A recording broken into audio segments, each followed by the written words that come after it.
Salut à tous, alors je suis allé voir enfin, parce que j'ai dû faire des bornes pour aller voir ce film que j'attendais avec impatience depuis un petit moment, Un talent en or massif, avec Nicolas Cage, qui interprète le rôle de Nicolas Cage.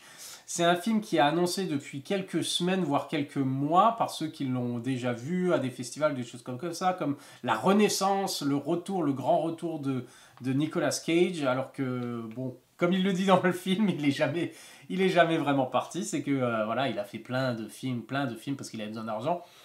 Et pas forcément des films super rentables ou qui sont sortis au cinéma ou qui étaient très très bons, même si dans le tas, il y en avait quelques-uns qui étaient plutôt pas mal. Et du coup, le film est très méta, puisque c'est Nicolas Cage qui est quelque part en fin de carrière, où il arrive plus trop à avoir des rôles, et des choses comme ça, et puis sa vie de famille, il est tellement concentré sur le cinéma, sur ce que lui il veut faire, et sur ce que lui il aime, qu'il délaisse bien sûr sa fille, c'est pour ça aussi que sa femme l'a quitté, et puis que ça fonctionne pas du tout. Donc on a un aspect, ce que j'ai bien aimé, c'est ils ont réussi vraiment à marier des éléments de la filmographie de Nicolas Cage dans son personnage en fait. C'est-à-dire quand on a l'impression à un moment de voir son personnage de Living Las Vegas, même si c'est pas à ce point-là, où c'est un has-been alcoolique qui transforme n'importe quelle situation avec sa famille ou quoi que ce soit, quoi qu'il arrive, il va faire de la merde. Et puis en plus il boit, et puis voilà, c'est compliqué pour lui et d'être sur la touche et de plus intéresser les gens, etc., et qu'il ne soit pas au centre de l'univers, et il a du mal à se rendre compte de ça. Arrive une proposition euh, d'un milliardaire qui a une superbe villa sur une île, euh, de, venir justement, il invite Nicolas Cage, il le paye genre 1 million de dollars pour venir à son anniversaire en gros. Et on apprend aussi qu'il veut lui faire lire son script parce qu'il a écrit un script. Et ce personnage, il est interprété par Pedro Pascal, qui est absolument excellent dans tout ce qu'il fait en général, mais là aussi il est excellent. Et du coup qui est vraiment un fan. Et forcément alors Nicolas Cage finit par accepter, et puis il y va, et là les choses vont...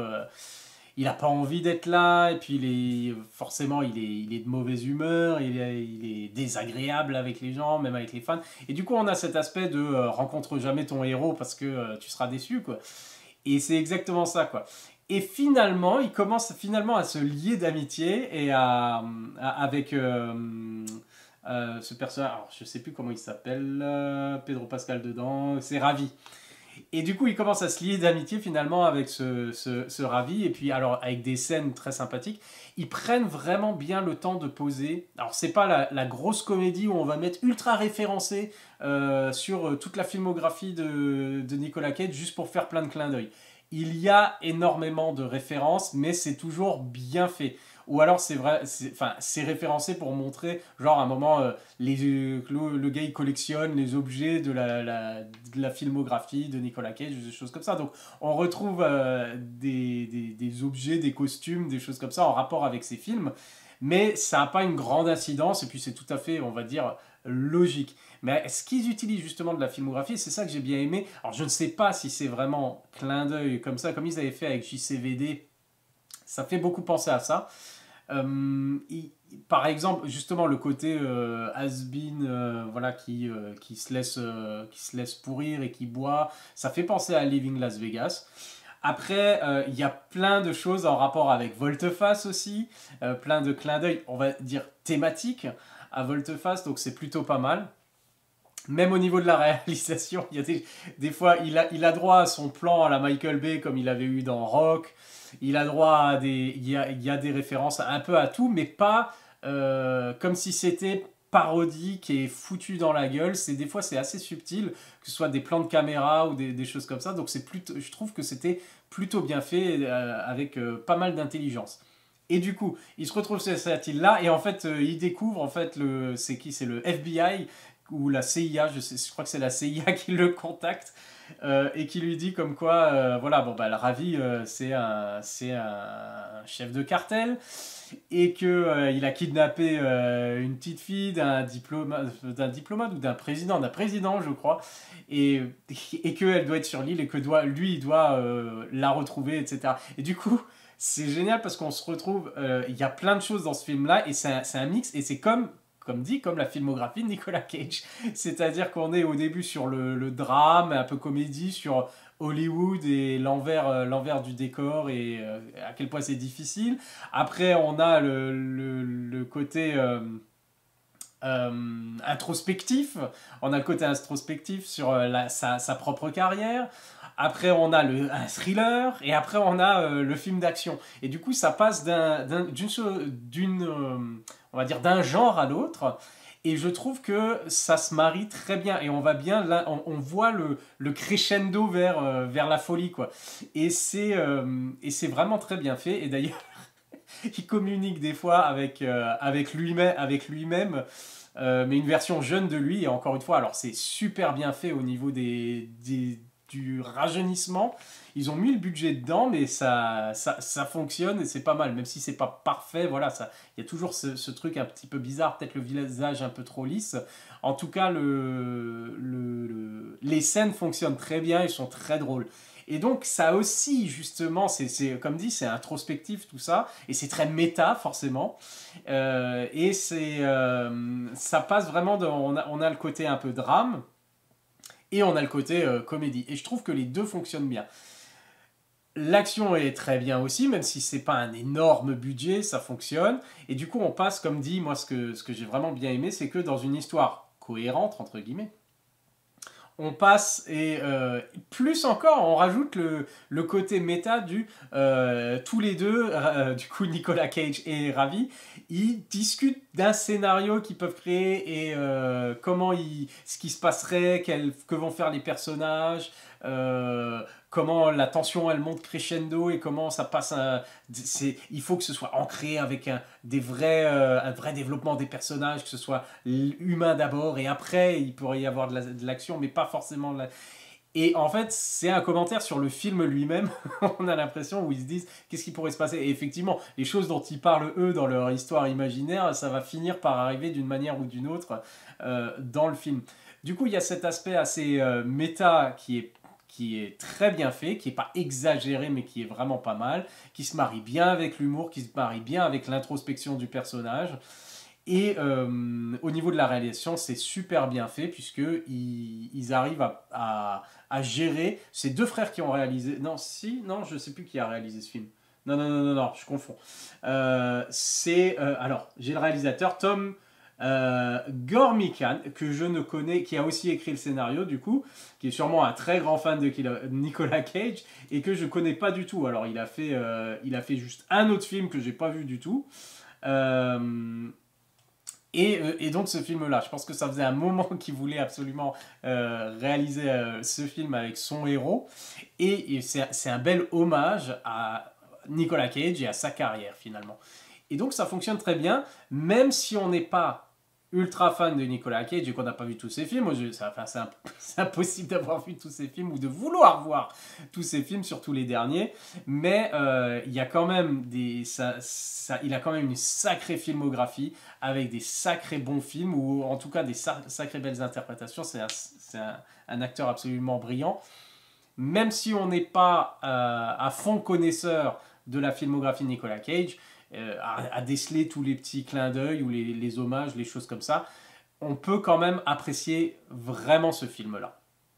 Et voilà, et c'est là que ça fonctionne, c'est que ça fonctionne comme un vrai film, mais où on peut avoir différents niveaux de lecture, soit le prendre juste comme, bon bah voilà, je connais pas vraiment Nicolas Cage, mais je passe un bon moment, c'est une bonne comédie, comédie dramatique avec un peu d'action, soit on peut vraiment rechercher, se réjouir de voir plusieurs références, et comme je l'ai dit, hein, des fois assez subtiles, aux différents films de Nicolas Cage. Je suis sûr que j'ai pas tout saisi non plus, parce que j'ai pas vu tous les films non plus, mais c'était très très intéressant.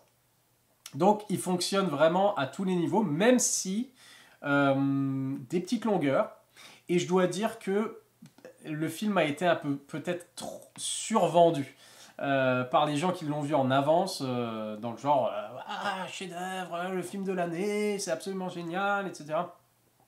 J'irai pas jusque-là. J'irai pas jusque-là, il y a des limites quand même. C'est un très bon divertissement, j'ai passé un bon moment, j'ai rigolé plusieurs fois. Il y a des moments plus sérieux, je m'attendais pas à ce qu'il y ait des moments d'ailleurs assez sérieux, mais il y a toujours une vanne qui arrive au bout d'un moment qui rend la chose un peu moins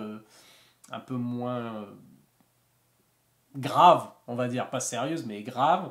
Et du coup, c'est vraiment un très très bon divertissement que je conseille. Si jamais, parce que je crois qu'il n'est pas diffusé partout, mais si jamais on a la chance de pouvoir le voir, le film, il ne faut pas hésiter, surtout si on aime bien Nicolas Cage, alors là, c'est réussite totale. Si je devais comparer ce film à un autre, la comparaison est injuste, mais c'est un film justement, et je pense ça fait partie très certainement, ça fait partie des hommages clins d'œil à la filmographie de Nicolas Cage. Ce serait le film adaptation de Spike Jonze avec un scénario de Charlie Kaufman. Puisqu'on a ce commentaire méta où à un moment on se demande est-ce qu'on est encore en train de regarder ce qui s'est passé vraiment, ou alors est-ce qu'on est en train de regarder le scénario qu'ils sont en train d'écrire, ou des choses comme ça, et puis après à la fin finalement il y a une résolution sympathique, mais ça me fait un peu penser à adaptation dans le côté justement méta, Hollywood, l'écriture d'un scénario, choses comme ça, et puis le double Nicolas Cage. Donc ça, je pense que c'est un peu, c'est bien fait. Je pense que c'est volontaire et je pense que c'est malin et c'est bien intégré justement à ce film-là, même si comme dit, avec adaptation, on est sur un autre niveau. Ce film-là, c'est un chef-d'œuvre. Et, et du coup, voilà. Donc, on se retrouve un peu avec ça. Ou, pareil, la comparaison avec, par exemple, un film, Tropic Thunder. J'ai déjà comparé Le secret de la cité perdue là, avec Sandra Bullock à ce film-là. Mais finalement, on retrouve cette thématique justement de personnalités célèbres. Alors, dans La cité perdue, c'est une auteure de films d'aventure, mais ici c'est l'acteur Nicolas Cage, et qui se retrouve voilà, dans un environnement finalement qui s'avère hostile, et qui devient au fur et à mesure un personnage qui vit la même chose que les personnages de ces films finalement, puisqu'il devient héros de films d'action ou alors espion d'un thriller ou quelque chose comme ça. Et du coup, on retrouve un peu cet aspect-là de normalement, j'interprète ces histoires-là, je suis à l'origine de ces histoires-là, je crée ces histoires, et je me retrouve à en vivre une, et je suis absolument pas qualifié pour faire ce qu'on me demande de faire. Et du coup, ça joue dans la comédie et ça fonctionne assez bien. Donc comme je l'ai dit, c'est un excellent film, j'ai passé un très très bon moment. C'est pas un chef-d'œuvre, attention, mais si on est fan de Nicolas Cage, si on aime bien ses films, c'est vraiment c'est un bel hommage et puis ça fonctionne très bien. Ça fonctionne très bien. Voilà. Donc c'est tout ce que j'ai à dire sur un talent en or massif. Je ne peux que conseiller d'aller le voir. À la prochaine. Bye.